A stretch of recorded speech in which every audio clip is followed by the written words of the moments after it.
This is Picton, Australia, also known as one of the most haunted places in the entire nation, with a vast number of reports of different haunted locations around the town and a bunch of different ghost tours and sightings that have extended over the last few decades. Alright, we are currently in Picton, Australia, and this is also known as the most haunted town in Australia. A tourist has confirmed the suspicions of residents at Picton, south of Campbelltown, by taking a photo that's claimed to show ghosts. But are these rumours actually true, or is it just a bunch of nonsense made up to attract tourists? It has a bunch of haunted history behind it. We are obviously already in one of the saddest places in Picton. If you look around, we are in Wallandilly Shire Cemetery. I feel so weird filming in a cemetery. I don't know if Picton's actually haunted, but I don't know about you, Liam. I'm kind of shaking in my boots right now. I'm very scared. I'm keen for the viaduct. Sounds like a fun place, viaduct. Quack. During this trip to Picton, we checked out 3 different iconic haunted locations: Picton Cemetery, the Mushroom Tunnel, and the Stone Quarry Creek Viaduct. So this particular cemetery is known to apparently have girls walking through it at night. So if you come here at night and lurk around the grounds, there's apparently 3 girls that haunt this place and walk around it and have been seen going through in and out of actual graves. So whether that's true or not, I guess we might have to try and ask someone and find out if they've seen anything here in particular. This particular cemetery was a site where an image was captured of multiple kids walking amongst the graves at night. The quality of the image is pretty poor and honestly doesn't look that legit, but apparently was convincing enough for a major news channel to pick it up and make a whole broadcast on it. Locals believe the images are of 2 children who died 60 years apart.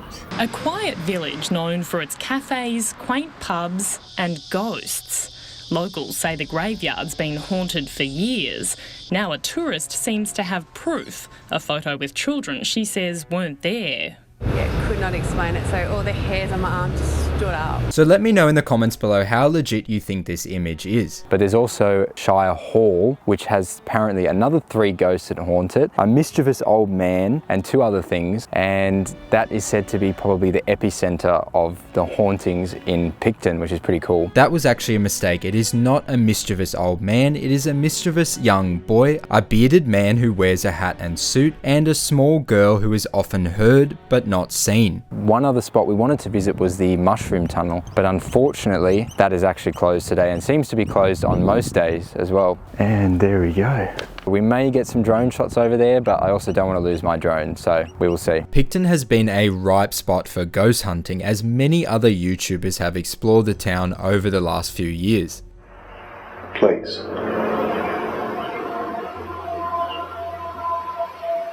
Whilst these videos are very entertaining, their authenticity is very questionable. Alright, so our first stop, it is currently 2:39 PM and we are going to Stone Quarry Creek. There is a viaduct and the creek runs beneath. The creek has known to have many people drowned in it over the years, and visitors have reportedly hearing the ghostly sounds of people swimming and splashing around in the water.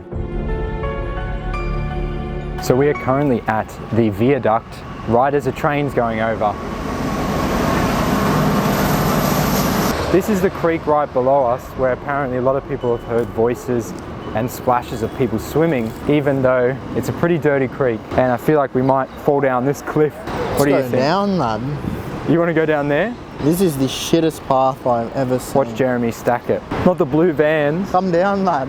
Yeah, go on. Why aren't you coming with me? I'm coming. How do you get down? We'll find a different way. Oh, there's an actual ramp. Yeah.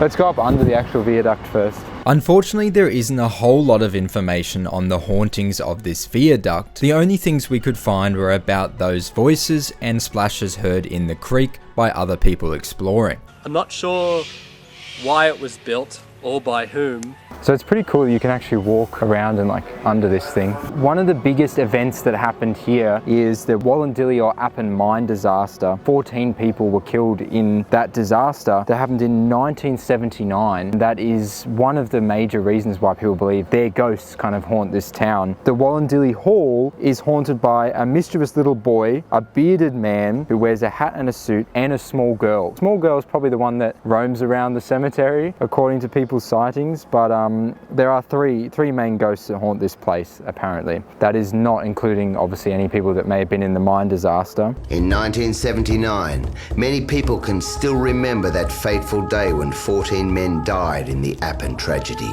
On July 24th, 1979, an explosion occurred at Appin coal mine on the New South Wales south coast, killing 14 mine workers. 3 mine workers were killed by the actual explosion, and another 11 workers died from carbon monoxide poisoning. Of the 31 workers who made it to the surface, many suffered severe burns. We discovered one man, his face was blackened and there was teardrops in his eyes.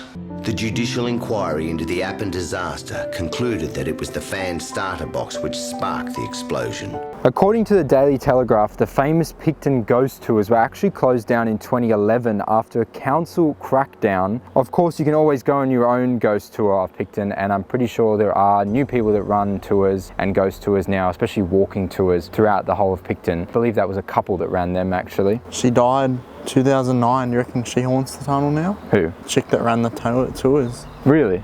Yeah. Where'd you hear that? Oh, it said online that she died in 2009. Okay, so there you go. In 2009, one of the, probably the wife, yeah, the OG. yeah, of the OG tours died, and maybe she haunts this place still. Guess we'll never know, will we?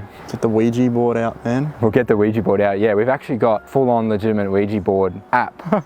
Yeah. No, but we're not using that because we're not ghost hunters. We've tried that, we failed, and we'll probably never ever do that again. But this place is cool and just a cool town in general, so it's kind of interesting to see if we see anything actually creepy throughout our time here. It's unlikely, but you never know. We are near the Death Creek apparently, so maybe their spirits have washed down through the creek and haunt the place. What about the ghosts in your DMs, Liam? The ghosts in my DMs, yeah. That is a good question.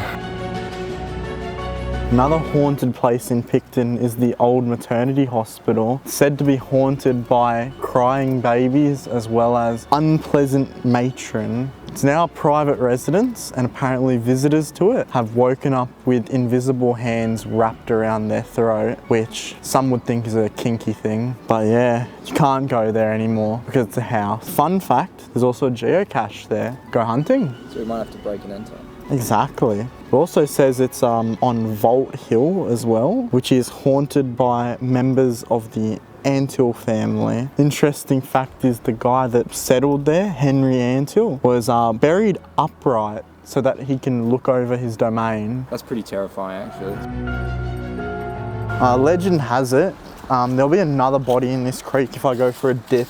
I can't swim. So this is the viaduct from literally at the base of the creek. Jeremy's looking pretty majestic in this light actually.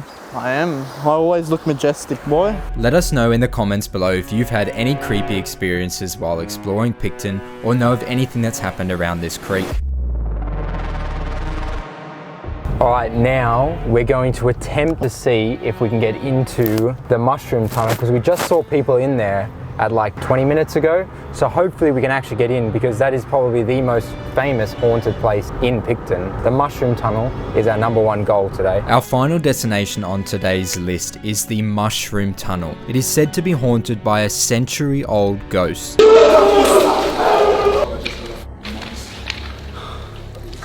Bro, how cold is it? There is the biggest sudden drop in temperature.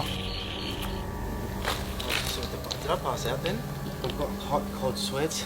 We don't actually know where we're going. Jeremy's following his instinct. And there we go. Surprise, surprise. Jeremy made the right decision to turn left instead of go straight. It's so short and it's full of water. And it's fully flooded too. It's literally flooded. You know what this tunnel gives me? What? Damp and moist vibes. That's crazy. As you can see, it is pretty flooded. But we also want to see what's on the other side. Hopefully we can find a way to navigate without getting absolutely wet. We can actually see the other end. For some reason, really dark. Well, obviously we're in a tunnel, so that would explain why. But we can't even see where we're going.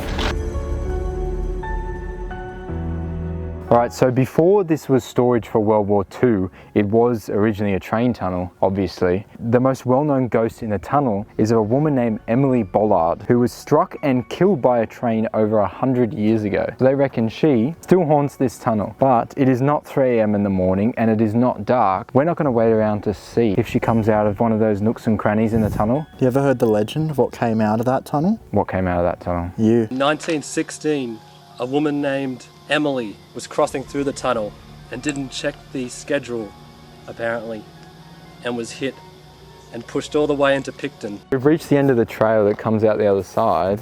Is that train tracks? Yeah, they're not abandoned train tracks. They're not abandoned ones, yeah. So the unfortunate thing about a lot of these haunted places, we've been to a few in the past. I'll link some videos above and at the end of this video. A lot of the time you just a lot of info is very, very vague about it. You just hear, oh, it's haunted by a ghost of an old woman, but there's not many sightings, there's not many actual real stories on them that are on the internet. I'm sure if you ask some locals or knew someone that lived here a long time, they might be able to tell you a better side of it. Trying to find good information on these kind of places, it's always very vague, and the websites are not that descriptive and don't have great evidence to back any of it. So this tunnel, is it haunted? Let us know what you think below. If any of Picton is haunted, but any of the places we visited or any other places we missed maybe, or should we come back at night, see if we see anything?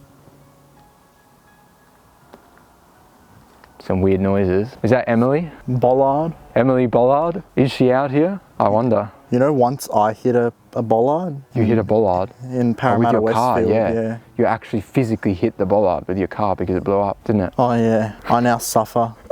He has now not got a car. Maybe Jeremy has to summon Emily with his Riz. Come on, surely you've got some W-Riz to show her and she'll come out of Shut up.